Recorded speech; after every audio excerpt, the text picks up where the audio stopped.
The next morning they were woken by the sun shining into the cave. "It's a beautiful day," called Wilfred, peering over the ledge, "and I can see a path down the mountain." Mr. Apple sat up and stretched his leg. It still hurt. "We'll have to go down slowly, I'm afraid," he said. "Is it your leg?" said Wilfred. "I can help." And he brought out a jar of comfrey ointment from his first aid kit. They packed up and set off down the path. Mr. Apple did the best he could, but his leg was very painful.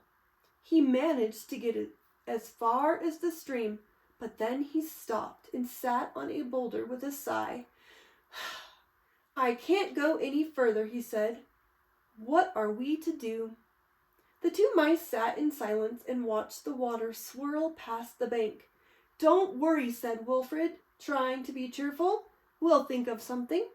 Suddenly he jumped up. "I've got it!" he cried excitedly. "We'll sail down the stream." He ran to the bank, and with his ice axe, he hooked out some large sticks that had caught behind a rock in the water. Using his rope to lash them together, he made a raft. "Come on," said Wilfred. "We'll shoot the rapids." "Are you sure this is a good idea?" said Mr. Apple.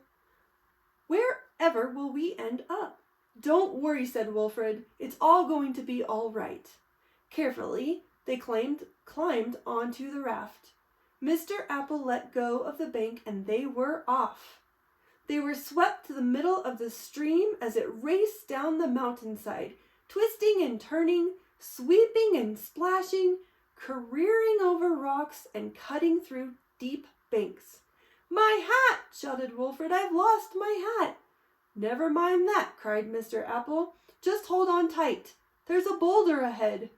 Wilfred gripped the sides of the raft, and somehow they managed to keep the raft and themselves afloat.